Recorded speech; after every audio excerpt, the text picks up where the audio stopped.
नमस्कार साथियों, मैं अनिल बिहारी द क्राइम सफर में आपका स्वागत है। दोस्त, जैसा इस दुनिया को हम समझते हैं ना, जितना भोला वाला, लेकिन ऐसा इस दुनिया है ही नहीं। इंसानी रूप में है जो कि भेड़िए मौजूद है।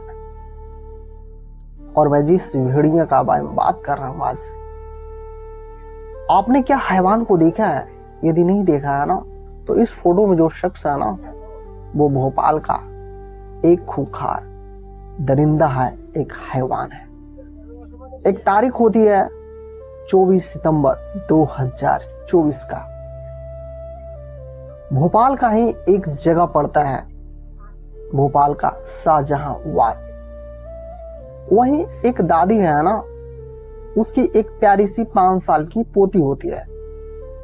वह दादी से बोलती है कि दादी, मैं 15 मिनट में है, मैं खेल के आती हूँ।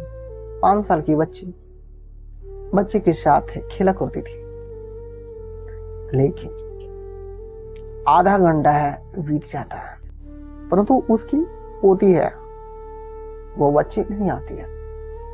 तो वो दादी है आसपास उस बच्ची को खोजने लगती है, परंतु वो बच्ची कहीं नहीं मिलती। अब उसके माता पिता होते हैं ना उस बच्ची का, सभी मिलके है उस 5 साल की बेटिया को इधर उधर खोजने लगते हैं। काफी ढूंढा जाता है, लेकिन वो लड़की है मिलती ही नहीं है।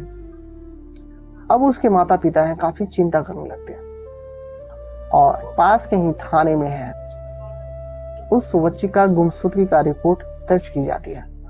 अब पुलिस है जो कि अपना सर्च अभियान चलाती है, और पुलिस भी है जगह जगह उस बच्ची का तलाश करने लगती है। शाम हो जाती है, परंतु अभी भी उस बच्ची का कोई पता नहीं था। अगली सुबह फिर से आ जाती है, और उस दिन भी है उसका कोई भी पता नहीं होता है। वह किस हाल में होगा, खाया होगा, पिया होगा, कैसे होगा, सही होगा, नहीं होगा, कुछ पता नहीं। इधर उस बच्ची का माता पिता, उसका काफी बुरा हाल था। इसी तरह से है दूसरा दिन भी निकल जाता है। जब तीसरा दिन आता है ना, पुलिस है जो कि उस बच्ची को है ढूंढ रही थी, तभी पुलिस को एक फ्लैट से है काफी बदबू की सुगंध आती है। उस फ्लैट के पास जाता है और बोलती है पुलिस, ये किसका फ्लैट है? तो उस फ्लैट के अंदर से है ना 2 महिलाएं आती है। वो बताती है कि दरअसल ये जो फ्लैट है ना, अतुल निहाले का है, और मैं उसकी माँ बसंती बाई बोल रही हूँ। मेरा नाम चंचल है, और मैं उनकी सिस्टर हूँ। बदबू कहाँ से आ रही है? वो बोलती है दरअसल घर पे है ना, शायद चूहे मर गए हैं, और उसी का ये बदबू है, और इसलिए मैंने सारा फर्श को है ना फिनाइल से धोया है। लेकिन पुलिस है उसकी एक बात नहीं सुनती, और घर के अंदर है दाखिल हो जाती है। तो उस स्मेल का पीछा करते करते है उसके बाथरूम में चला जाता है। जब बाथरूम में पुलिस जाती है, तो वो स्मेल है ना, बाथरूम में एक व्हाइट कलर की टंकी होती है, और उसी से वो दुर्गंध आ रही थी। जब उस टंकी का ढक्कन को हटाया जाता है, तो उस टंकी के अंदर उस मासूम 5 साल की बच्ची का लाश मिलता है। उस लाश को पुलिस है सो की पोस्टमार्टम के लिए उसे भेज दिया जाता है।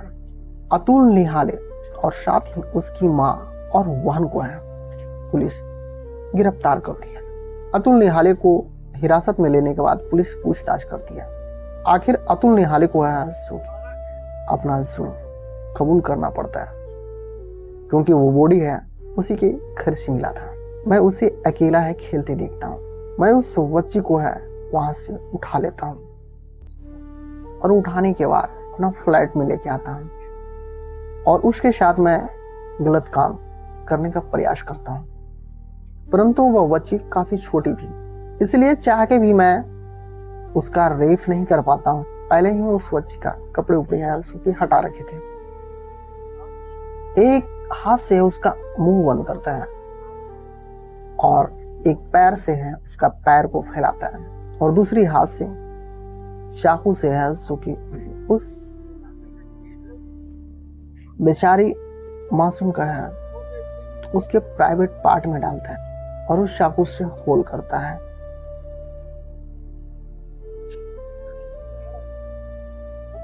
उसके बाद उसके साथ वह रेप से वारदात का अंजाम देता है, उसका बलात्कार करता है। जब उस बच्ची का पोस्टमार्टम रिपोर्ट आता है ना तो उसके शरीर पे है 10-12 चोटें की निशान थी। जब यह केस है कोर्ट में जाता है, जो जज साहब होते हैं उस दरिंदे को फांसी की सजा देते हैं, फांसी की सजा सुनाते हैं। उसके बाद भी वह दरिंदा है हाई कोर्ट पहुंचता है और हाई कोर्ट में है अपना याचिका दायर करता है कि उसका जो सजा है ना कम हो जाए।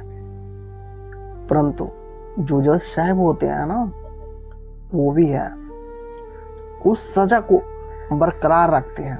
जब ये केस है जज साहब के पास गया था, जब इस केस के बारे में उन्हें पता लगा था, जज साहब खुद इस बात को स्वीकार किया कि जब यह केस मेरे सामने आया था, जब इस केस के बारे में मैं सुन रहा जाना तो मेरे अंदर से है ना और रूह कांप गई थी। जब उस बच्ची का शरीर से प्राण निकले होंगे, सोचिए वो मंजर कितना भयानक होगा, कितना कष्ट से उस बच्ची का उसका प्राण गया होगा। मैं आज भी इस बात को मैं सोचता हूँ तो मेरी नींदें उड़ जाती है। हालांकि हाई कोर्ट ने भी उसकी फांसी की सजा को है बरकरार रखती है, लेकिन उस दरिंदे का जितना उसका गुनाह था ना उस हिसाब से उसका फांसी की सजा भी कम है।